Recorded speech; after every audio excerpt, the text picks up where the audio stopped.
Hi, so this is class number 17 general studies revision. हम 10 topic देखने वाले हैं। Polity, history, current affairs, economics और ज्योग्राफी के 10 टॉपिक्स हम कवर करेंगे in around 30 minutes of time. Will try to be quick. So first of all let us start with polity. Polity के ये क्विक फैक्ट्स हैं। हाउ मेनी जजेस sat on the bench to hear the landmark case of Keswanand Bharti case, Kesavananda Bharati versus state of Kerala case in 1973? इसमें 13 जजेस का bench बना था, 13 जजेस का बेंच। और ये डिसीजन किस दिन आया था वो भी आप डेट बताओ। In India the power of judicial review is enjoyed. Judicial review USA से कॉन्सेप्ट ब्रॉट किया है। जुडिशियल रिव्यू जो होता है ये केवल सुप्रीम कोर्ट के पास होता है, supreme court. High court for 2 और मोर स्टेट्स एंड और यूनियन टेरिटोरी में बी एस्टैब्लिश्ड। एक से ज्यादा राज्यों के बीच में एक कॉमन हाई कोर्ट हो सकता है, यूनियन टेरिटोरी में भी। ये जो प्रोसीजर होता है ये एस्टैब्लिश होता है by the law, by parliament. Parliament को इसकी अथॉरिटी है, पावर है। इंडियन पार्लियामेंट में लोकसभा होता है, राज्यसभा होता है, but the president of India is also the integral part of the Indian parliament. Chairman of Rajya Sabha कौन होता है? The answer is the vice president of India. Venkaiah Naidu साहब vice president of India, de facto chairman होते हैं राज्यसभा के। Speaker होता है लोकसभा में, और जो स्पीकर का इलेक्शन होता है वो होता है by the members of the Lok Sabha. तो लोकसभा का जो चीफ है वो स्पीकर है, राज्यसभा का जो चीफ है द वाइस प्रेसिडेंट है। How many times the president can seek reelection to his post? तो इसका ऐसा कुछ टर्म नहीं है, ये इनफाइनाइट टाइम्स पॉसिबल है। कॉन्स्टिट्यूशन ने ऐसा कोई लिमिट सेट नहीं किया है। ऐसे कौन से प्रेसिडेंट ऑफ इंडिया हैं जिन्होंने 2 टर्म के लिए प्रेसिडेंटशिप डिलीवर किया है? 2 टर्म।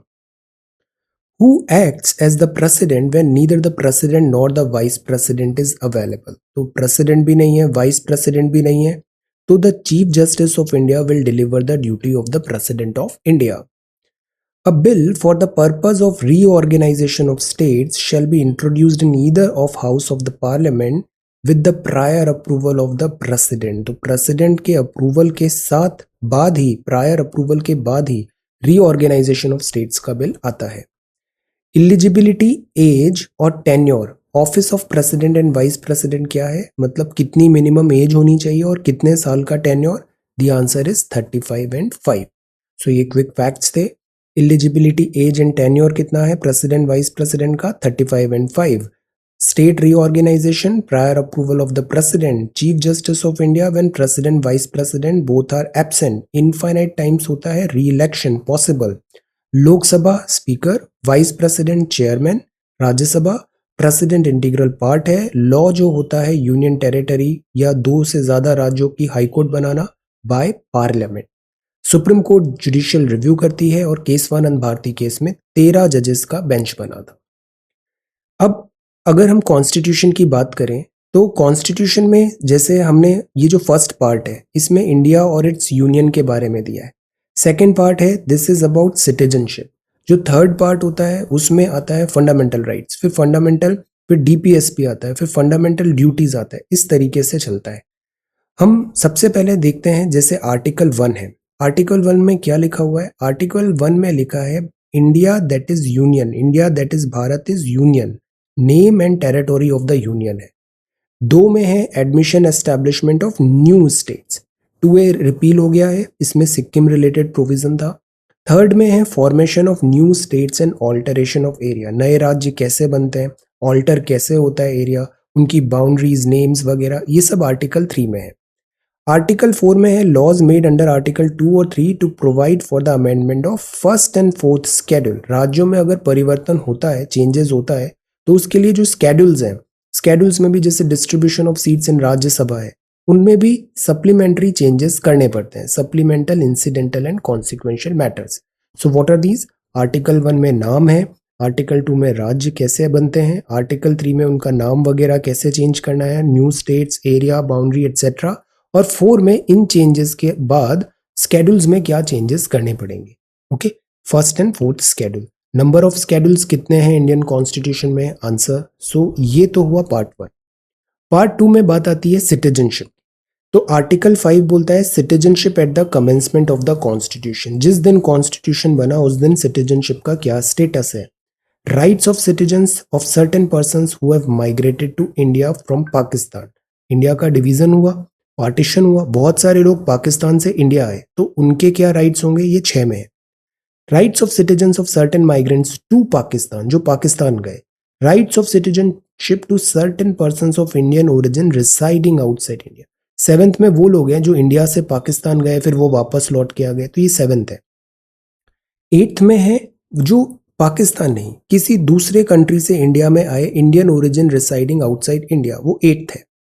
9th में है अगर आपने वॉलंटरी किसी दूसरे कंट्री का सिटीजनशिप ले लिया तो इंडियन सिटीजनशिप आपकी चली जाएगी। Persons voluntarily acquiring citizenship of a foreign states not to be citizen of India. This is 9. 10th में है continuance of the right of citizenship. Citizenship continue रहेगी। और 1 और 1 11 मतलब कि जो citizenship का जो भी लॉ है वो पार्लियामेंट रेगुलेट कर सकता है। So what are these? These are articles. Article 5 मतलब commencement of the constitution पे citizenship. Article 6 मतलब from Pakistan to India.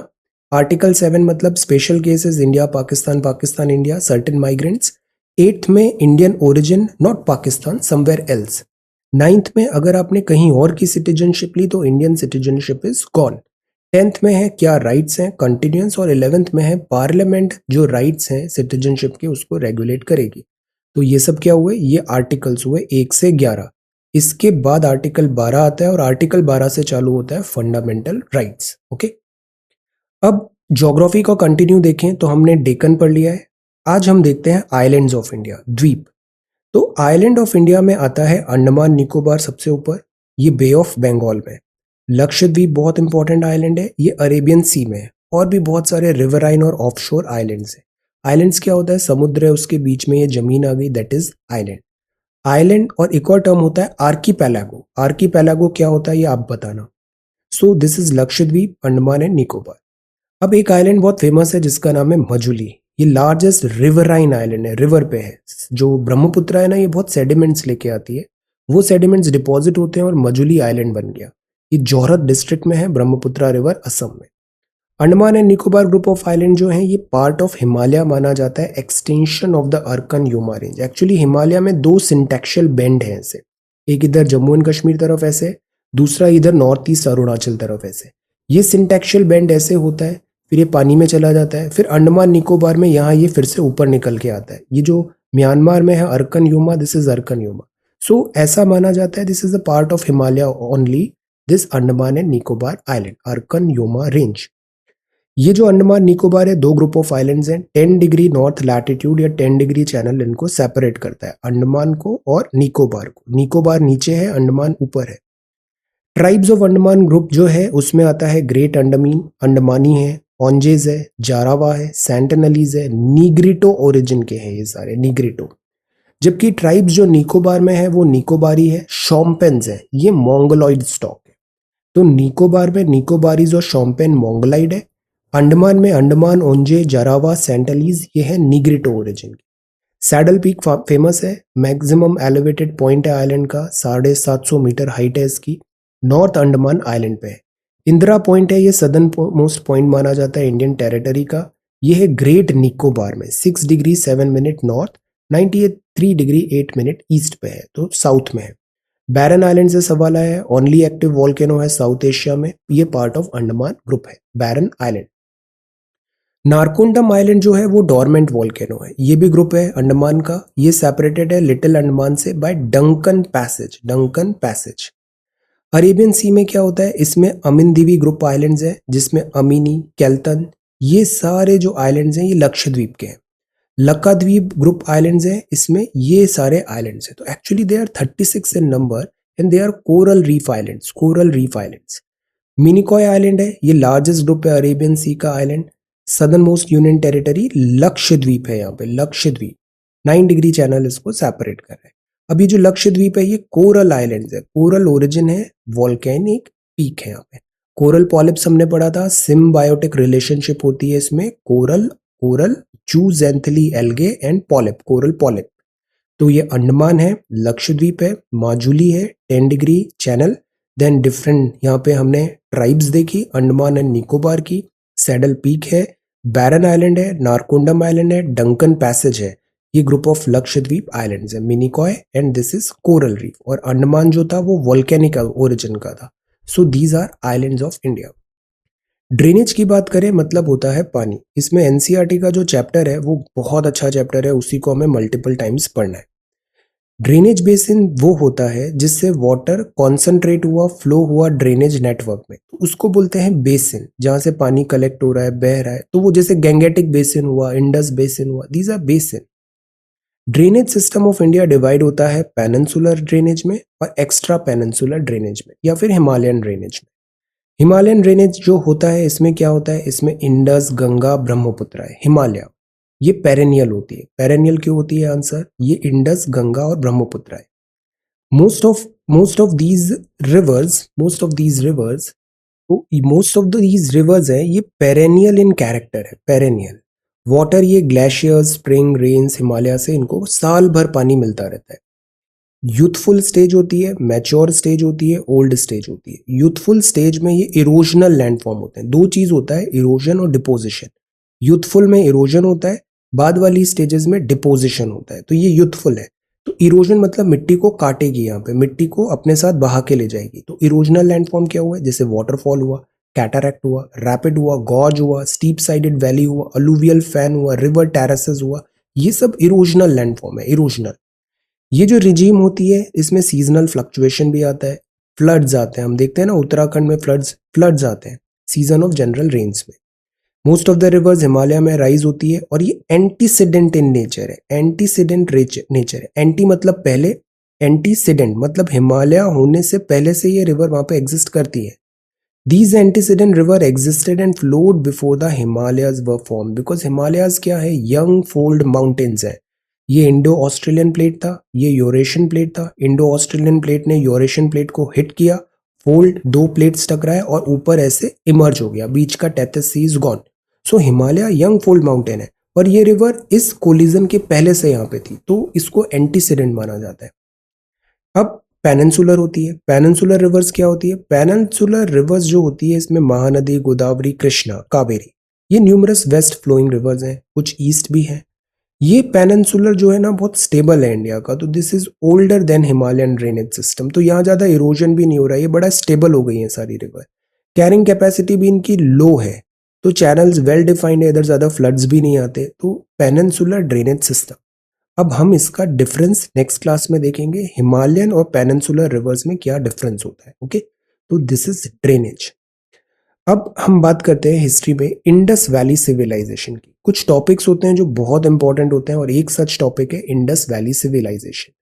IVC जो है ना, इसके बहुत सारे पहलू है, जैसे कि आईवीसी की डिस्कवरी कब हुआ, इसका ज्योग्राफिकल एक्सटेंट क्या है, नॉमनक्लेचर नाम ऐसा क्यों हुआ, कुछ लोग हड़प्पा बोलते हैं, कुछ इंडस वैली बोलते हैं, सेंटर्स क्या क्या थे इंपॉर्टेंट, पीरियड कंट्रोवर्शियल फीचर्स क्या थे, दूसरी सिविलाइजेशन जैसे मेसोपोटामिया हुआ, इनके साथ कोई रिलेशन थे भी या नहीं थे, डिक्लाइन क्यों हुआ, इस पे बहुत ज्यादा डिबेट होता है, क्यों आखिर इंडस वैली सिविलाइजेशन का डिक्लाइन हुआ, सर्वाइवल एंड कॉन्टिन्यूटी पे भी बात होती है। तो इन सब टॉपिक्स को हम देखें, जैसे फीचर्स देखें तो इनकी रिलीजियस लाइफ क्या है, ये किस चीज को वर्शिप करते थे, ये मैं ना पॉइंटर्स बता रहा हूँ, इन सब डायरेक्शन में इंडस वैली के बारे में हमें पता होना चाहिए। Because there are some topics ancient India में जो बहुत इंपॉर्टेंट है, जैसे कि Indus valley civilisation. Answer writing भी आप कर रहे हो तो what I am trying to do, कुछ इंपॉर्टेंट चीजें जो होती है वो इधर रिवीजन में कवर कर रहे हैं, कुछ टेलीग्राम पे इंपॉर्टेंट एमसीक्यूज हैं वो वहां कर रहे हैं, कुछ जो एरिया है वो हम आंसर राइटिंग के थ्रू कवर कर रहे हैं।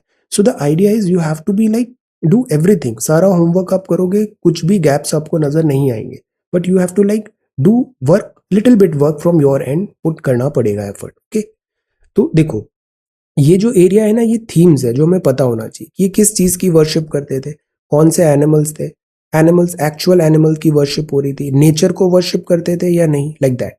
फिर इनका फ्यूनररी कस्टम्स क्या थे, मरने के बाद ये क्या कर रहे थे, बरियल कैसा था, फ्रैक्शनल या क्रेमेशन कैसे हो रहा है, टाउन प्लानिंग एक्सेलेंट है, मीन्स में सवाल आया, चंडीगढ़ बनाया कितना systematic, this is town planning. Economic life में agriculture, animal husbandry, trade and commerce, crafts, trade mechanism, transport, communication, ये सब एस्पेक्ट्स हैं इसमें। बोस्टोफेड्रॉन लैंग्वेज एंड स्क्रिप्ट कैसी थी, सोशल लाइफ क्या थी, hierarchy, food habits, entertainment, costumes, ornaments and jewellery का क्या सिस्टम था, political life, these are various aspects of Indus valley civilisation. Okay, discovery की बात करें तो ये जो था एक काइंड ऑफ चांस से ये डिस्कवर हुई इंडस वैली सिविलाइजेशन, और इसने एक इनडेलिबल लैंडमार्क किया इंडियन एंशिएंट हिस्ट्री में। हमें पता चला हमारी सभ्यता कितनी पुरानी है। इंडस वैली बोलते हैं, हड़प्पन भी बोलते हैं, जिस जगह जो मिलती है ना इंपॉर्टेंट साइट्स, उसी के नाम पे सिविलाइजेशन का नाम हो जाता है। ज्यादातर सिविलाइजेशन आप देखो वो रिवर के बैंक पे लोकेटेड होती है, रिवर के बैंक पे। तो हड़प्पन सिविलाइजेशन है, फर्स्ट साइट है, एक्सकेवेशन हुआ तो ये लाइट पे आई। Harappan civilisation one of the 4 earliest civilisation of the world मानते हैं। एक तो मेसोपोटामिया है, ये टिग्रिस यूफ्रेट्स रिवर इराक में है।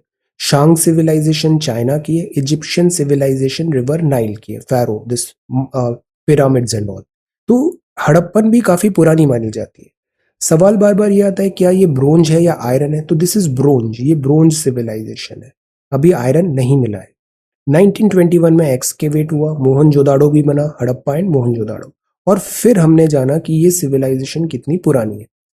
एक थे अलेक्जेंडर कनिंगम, जो उस टाइम पे चीफ थे ब्रिटिश। 1853-1857 पे इन्होंने इंस्पेक्शन किया। 1856 में इसके र्यून्स दिखे। एक्चुअली उनको ईंटें चाहिए थी वहां पे कुछ कंस्ट्रक्शन करने के लिए, रेलवे लाइन बनाने के लिए, और वो ईंटें ये लेके आए तो पता चला ये तो बहुत पुरानी ईंटें है, ये हड़प्पन सिविलाइजेशन की ईंटें है। डिमांड फॉर ब्रिक्स, डिगिंग हुआ तो उसके कारण ये सिविलाइजेशन हमें बाय चांस पता चला।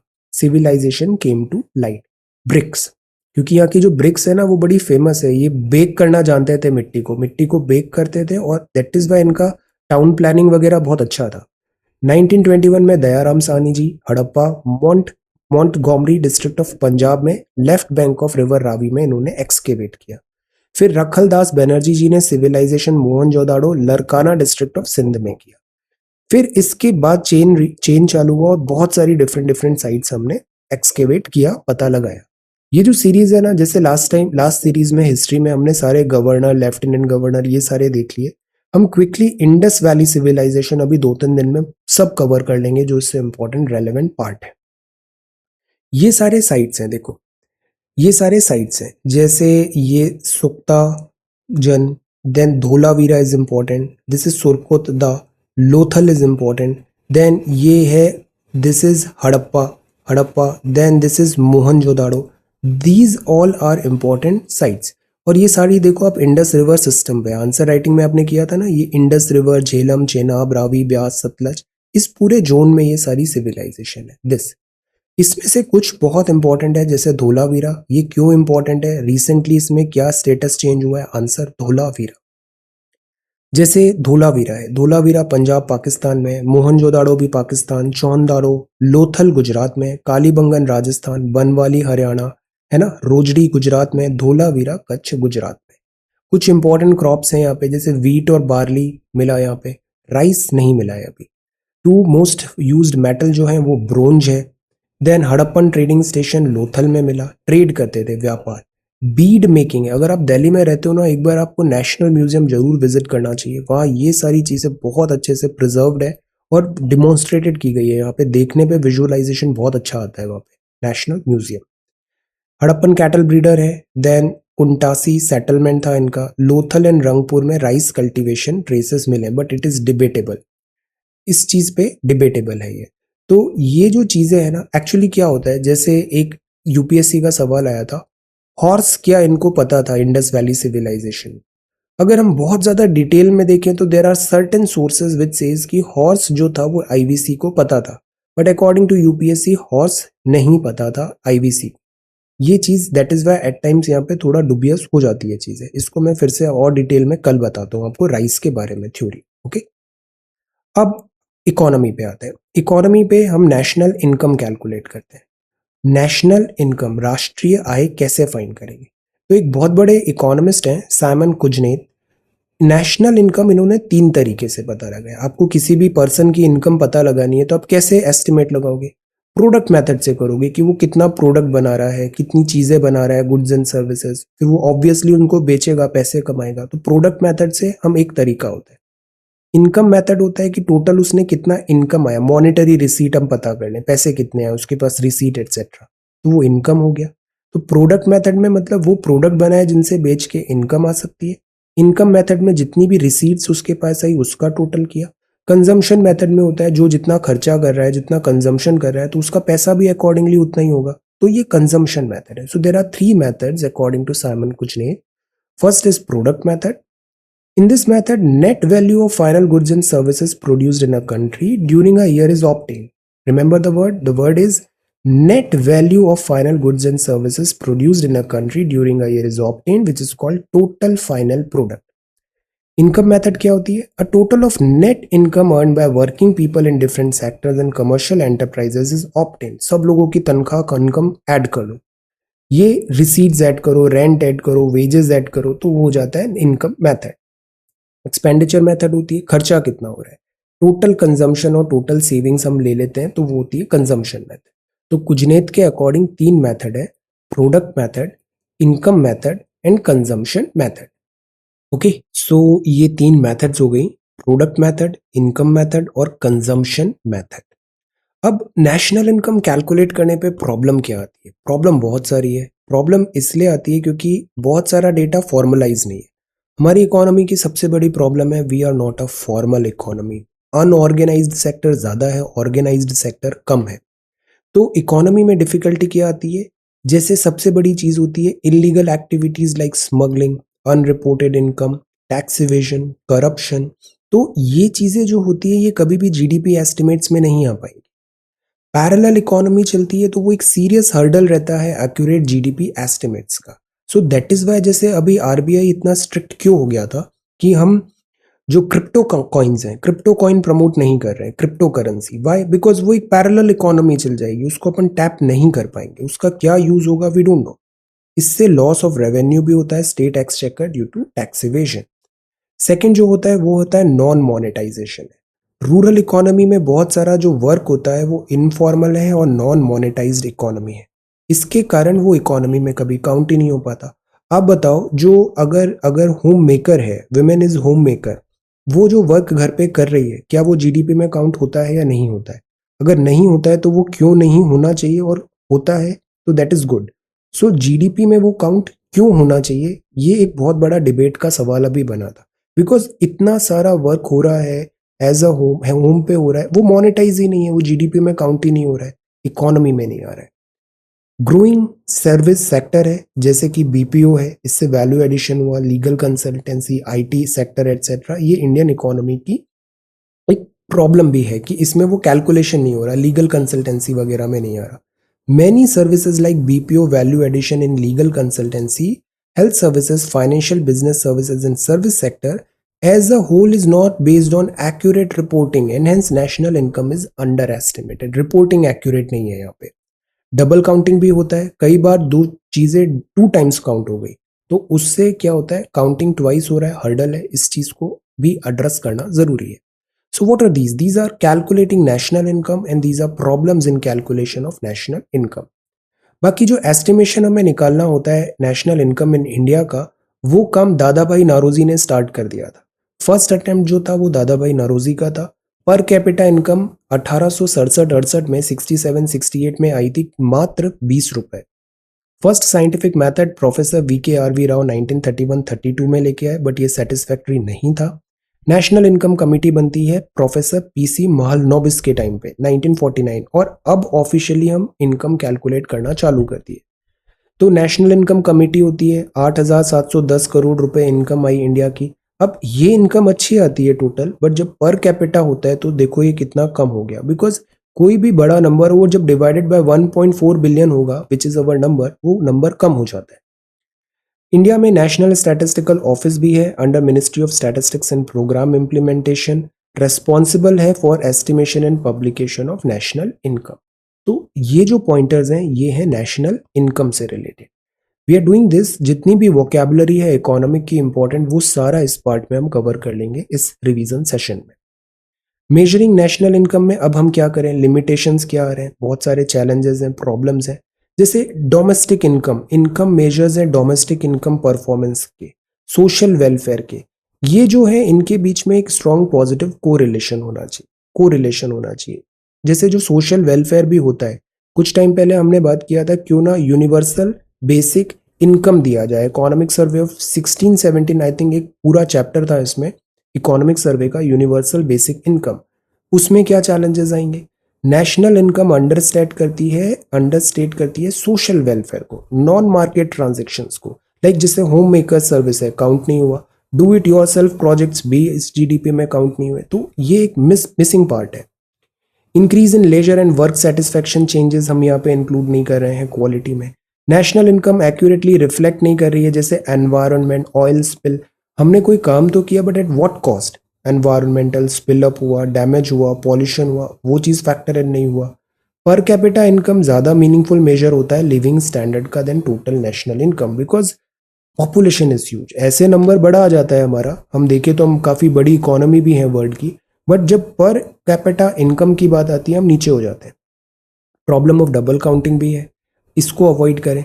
डेप्रिशिएशन जो है उसको एस्टिमेट करें डेप्रिशिएशन की मेथड्स कैलकुलेट करें, आर्बिट्ररी डेफिनेशन से बचें। इंक्लूजन एक्सक्लूजन हो जाता है नेशनल इनकम में, उससे कन्फ्यूजन होता है, इससे बचें। तो ये लिमिटेशंस है जो हमको करेक्ट करना चाहिए। एक्चुअली आजकल ऐसे सब्जेक्टिव क्वेश्चंस भी आने लग गए हैं, एमसीक्यूज में स्टेटमेंट्स आते हैं जो किसी डायरेक्शन को शो कर रहे हैं या कोई सजेशन बता रहे हैं। So that is why theme भी हमें पता होना चाहिए। इस पार्ट में हम साइंस एंड टेक कवर कर रहे हैं और गवर्नमेंट स्कीम्स भी देख रहे हैं। एक बहुत इंपॉर्टेंट स्कीम है उन्नति is important because this is linked with MG NREGA, Mahatma Gandhi NREGA beneficiary. उन्नति में क्या है? अपस्किल करना है, अपग्रेड करना है skill, the base of MG NREGA worker. MG NREGA भी एम्प्लॉयमेंट बेस्ड स्कीम है, राइट टू वर्क के अंदर है। 100 दिन का पेड एम्प्लॉयमेंट मिलता है unskilled every adult of rural house hold को। इससे और नेक्स्ट वर्जन है उन्नति, इंप्रूव करे livelihood so that current partial employment 100 दिन का छोड़ के वो फुल टाइम एम्प्लॉयमेंट में आ पाए। तो इससे डिपेंडेंसी कम होगी नरेगा में भी, this is a good thing. ये जो है वो हर एडल्ट मेंबर के लिए है, 18 से 45 साल के ओल्ड के लिए, जिसने 100 दिन का काम कर लिया है एमजी नरेगा में प्रीवियस फाइनेंशियल ईयर में। अब उसको आगे परमानेंट टाइप काम देने के लिए प्रोजेक्ट उन्नति है। फीचर्स क्या है? हाउस होल्ड कैंडिडेट्स जो सेलेक्ट हुए, कंटिन्यू किया 100 days of work MG NREGA में, अब उनको उन्नति में आगे बढ़ाया जाएगा। एक स्टाइपेंड भी मिलेगा मैक्सिमम पीरियड ऑफ 100 डेज में for one programme per household as per the wage rate prevailing in the concern states UT. तो स्टाइपेंड भी है, ट्रेनिंग भी है। The idea is MG NREGA में अनस्किल्ड जो वर्क फोर्स है, पार्शियल 100 दिन काम कर रही है, उसको और बेटर फुल फ्लेज्ड एम्प्लॉयमेंट दो स्किल्ड के साथ। जो इसका एक्सपेंडिचर है, स्टाइपेंड वगैरह है, वो सारा सेंट्रल गवर्नमेंट बॉर्न कर रही है। इतने बेनिफिशियरीज को अभी यहाँ पे हो पाया है, दिस इम्प्लीमेंट हो पाया है प्रोजेक्ट। सिग्निफिकेंस क्या है? ये चीज ना एक इंश्योरेंस कवर की तरह काम करती है। जब कुछ भी नहीं है तो एटलीस्ट इतना एम्प्लॉयमेंट की अपॉर्चुनिटी उनके पास रहेगी, लाइवलीहुड अपॉर्चुनिटी रहेगी, सेल्फ रिलायंस रहेगा। तो this is again a kind of welfare. तो जो नीडिएस्ट हैं एमजी नरेगा बेनिफिशियरी, उनको स्किल देना है, सेल्फ एम्प्लॉयमेंट देना है, वेज एम्प्लॉयमेंट देना है, और यही है प्रोजेक्ट उन्नति। ओके, एमजी नरेगा से इंटरकनेक्टेड। एक और टर्म अभी काफी न्यूज में चल रहा है, वो है ईज। What is EASE? तो ईज है enhanced access service excellence reform agenda. ये बैंकिंग से रिलेटेड है। Enhanced access service excellence reform agenda, banking services का access and excellence reform agenda. तो इधर क्या है? जैसे पीएसबीज है, पीएसबीज जो है वो इंस्टीट्यूशनलाइज करेंगे क्लीन एंड स्मार्ट बैंकिंग को, public sector banks. Tech enabled होगा, टेक्नोलॉजी होगा, सिंप्लीफाई होगा, कोलैबोरेटिव होगा, कस्टमर सेंट्रिक डिजिटल ट्रांसफॉर्मेशन होगा। थीम्स क्या है? 24/7 बैंकिंग होगा यहाँ पे। नॉर्थ ईस्ट में यहाँ पे फोकस किया जा रहा है। Raising funds outside the banking sector भी होगा, फंड्स का सप्लाई होगा, वेरियस एवेन्यूज होंगे। बैंक भी अब इन फंड्स को रेज कर पाएंगे through various avenues, because banks में भी for past some time liquidity का सीवियर शॉर्टेज देखने को मिला है। लेवरेज करेंगे फिनटेक, जब से फोन पे गूगल पे वगैरह आया है, तो फिनटेक जो है फाइनेंशियल टेक्नोलॉजी, इसको लेवरेज करेगा बैंक। हमारा वर्चुअल करेंसी का भी प्लान है, एक वर्चुअल करेंसी क्रिप्टो जो आरबीआई बैक्ड होगी, वो भी एक बहुत इंपॉर्टेंट पॉइंटर है। एक्सपोर्ट को प्रमोट करेंगे, वन डिस्ट्रिक्ट वन एक्सपोर्ट जो एजेंडा है उसको प्रमोट करेंगे। तो ईज जो है 2018 में हुआ था jointly by government and PSBs. ये बात था कि बैंकिंग सिस्टम में टेक्नोलॉजी इनेबल करें और जो बैंकिंग एंटायर सर्विसेज हैं कस्टमर सेंट्रिक हो, टेक्नोलॉजी सेंट्रिक हो। अब इसके बहुत सारे स्टेजेस हैं, जैसे ईज 1.0 में क्या हुआ, इम्प्रूवमेंट हुआ पीएसबी के परफॉर्मेंस, एनपीएस वगैरह ट्रांसपेरेंटली। ईज 2.0 में क्या हुआ, एक्शन पॉइंट्स हुआ, थीम्स आया कि किस तरीके से और सिस्टमैटिक करें, प्रोसेस ड्रिवन हो एंटायर प्रोसेस। ईज 3.0 में कस्टमर एक्सपीरियंस हुआ, टेक्नोलॉजी। अब ये 4.0 के की इनिशिएटिव इंपॉर्टेंट है। स्मार्ट लैंडिंग होगा कि जैसे आपको कोई भी लैंडिंग की पैसे की जरूरत है, dial loan, door step facilitation है, क्रेडिट क्लिक है, टेक बेस्ड है 24/7 बैंकिंग है, resilient technology, cloud based IT है, कोलैबोरेट हो रहा है financial ecosystem, data enabled agriculture financing भी होगा, एग्री टेक भी यहाँ पर आ रहा है। तो ये सब चीजें ease, enhanced access and service excellence reform agenda, इस पे अभी काफी फोकस है। बाकी budget is again very important. आपने बजट का वीडियो नहीं देखा है तो उस वीडियो को एक बार जरूर देखो, जिसमें पूरा बजट स्पीच निर्मला सीतारमन ने मैम ने बताया था। साथ ही उसका पीडीएफ भी you can get from Telegram channel. These two are very important. Economy में, गवर्नमेंट स्कीम्स एटसेट्रा में क्वेश्चंस यहीं से आएंगे। एक बजट स्पीच 2022 एक बार रेफर जरूर करिए। ओके, सो ये सारे टॉपिक्स हैं आज के लिए। Thank you so much for watching this video. Take care, study well and be safe.